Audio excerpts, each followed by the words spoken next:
इस वक्त आप सीधी तस्वीरें देख रहे हैं डवाली के ओडा से। यहाँ पर बीएसपी और इनेलो की संयुक्त महारैली का आयोजन किया गया है। इसमें चौधरी अभय सिंह चौटाला जो है वो जो है कि अपना संबोधन देंगे। ये रैली जो है करीब कहा जा सकता है कि हरियाणा की दशा और दिशा पूरी तरह से बदल कर रख देगी। जिस तरह की भीड़ यहाँ इस रैली में जुटी है, इस बात से भी अंदाज़ा लगाया जा सकता है कि कहीं ना कहीं ये कांग्रेस और जेजेपी की जिस तरीके की डवाली में रैलियां रखी गई से उससे कहीं बढ़कर एक तरह से हरियाणा में माहौल पूरी तरह से बदलने का काम कर सकती है। और हो सकता है कि आने वाले चुनाव में चौधरी अभय सिंह चौटाला जिस तरीके का दावा कर रहे हैं कि इस बार वो मुख्यमंत्री बनेंगे, तो उसमें भी कहीं ना कहीं यहाँ पर कहा जा सकता है कि दो राय नहीं होगी कि जिस तरीके की भीड़ जो है इस रैली में जुटी है उसने पूरे हरियाणा की तस्वीर बदलने का काम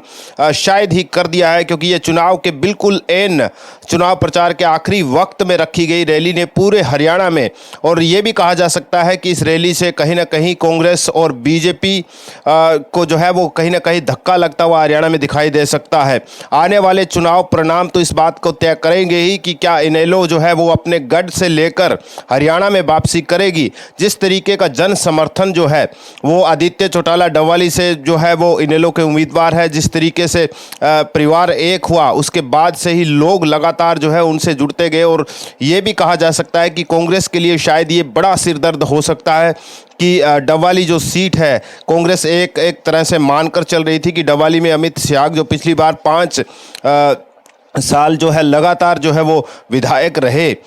उसके बाद जो है उन्हीं को ही चुनावी मैदान में उतारा गया था। तो उनको ये लग रहा था कि कहीं ना कहीं अमित शाह वो सीट निकाल सकते हैं। लेकिन जिस तरीके की रैली और जिस तरीके का अपार समर्थन इनेलो और बीएसपी को मिल रहा है, उस बात से अंदाज़ा लगाया जा सकता है कि आदित्य चौटाला जो है वो भारी बहुमत से जीत सकते हैं, या फिर यूँ कहें कि ये मुकाबला जो है वो एक तरफा होता हुआ दिखाई दे रहा है। वही अर्जुन चौटाला जो है वो रानिया से उम्मीदवार है, लगातार रानिया में इनेलो जो है वो जीतती रही है। तो ये भी कहा जा सकता है, और इस बात का एडवांटेज भी जो है अर्जुन चौटाला को है क्योंकि वो चौटाला परिवार का एक तरह से होम टाउन रहा है रानिया। तो इस बार जो है वहाँ पर एक तो परिवार का जो उम्मीदवार उतारा है उसका भली भांति इनेलो को भी पता है और लोगों को भी पता है कि इस बार क्या करना है। तो जाहिर तौर पर कहा जा सकता है कि रानिया जो सीट है वो भी इनेलो की झोली में आती हुई दिख रही है। और इसके अलावा अगर बात करें कालावाली, क्योंकि कालावाली और ओडा की दूरी बहुत कम है और कालावाली में भी कहीं ना कहीं इनेलो जो है टक्कर से आगे निकलती हुई दिखाई दे रही है। जिस तरीके का इस रैली ने रिकॉर्ड बनाया है उस बात से इनकार नहीं किया जा सकता कि ये हरियाणा की दशा और दिशा बदल रही है। और कहीं ना कहीं कांग्रेस और बीजेपी के लिए सबसे बड़ी सरदर्द जो इस रैली ने पैदा कर दी है वो बिल्कुल चुनाव प्रचार के आखिरी वक्त पर इस तरीके का धमाका जो है इनेलो ने और बीएसपी ने किया है। उस बात से अंदाज़ा ये भी लगाया जा सकता है कि कहीं ना कहीं यहाँ पर कांग्रेस और बीजेपी के लिए मुश्किलें खड़ी होने वाली है और इनेलो अपने गढ़ से लेकर हरियाणा में भी अच्छी खासी स्थिति में पहुंच सकती है। इसके अलावा बात करें कि कालावाली के जो उम्मीदवार है गुरतेज, वो तीन पार्टियों नहीं बल्कि 4 का हम कह सकते हैं कि उसके अंदर बीएसपी, इनेलो, शिरोमणि अकाली दल और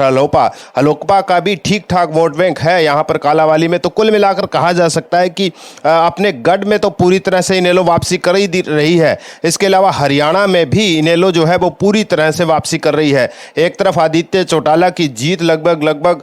इस रैली में जिस तरीके की भीड़ जुटी है उससे तो ये साफ जाहिर हो जाता है कि वो बिल्कुल जीत के मुहायने पर खड़े हैं। हालांकि परिणाम तो 8 अक्टूबर को ही पता चल पाएगा, लेकिन साफ तौर पर कहा जा सकता है कि जिस तरीके का जोशीला अंदाज इस रैली में दिख रहा है इनेलो का, तो हरियाणा की तस्वीर और तकदीर बदल रही है। और जिस तरीके का दावा अभय सिंह चौटाला जो लगातार ये कर रहे हैं कि इस बार मैं मुख्यमंत्री बनूंगा, लगातार वो इंटरव्यू में कह रहे हैं कि इस बार जो है हरियाणा में परिवर्तन होगा, तो जाहिर तौर पर ये परिवर्तन की दिशा में बड़ा कदम है। और जाहिर तौर पर इस तरीके की बड़ी रैली से इनेलो को जो है मजबूती तो मिलेगी हरियाणा के अंदर। और साफ तौर पर कांग्रेस और बीजेपी के लिए सबसे बड़ा सरदर्द जो है क्षेत्रीय पार्टी बनकर इस बार चुनाव में निकलती हुई दिखाई दे रही है।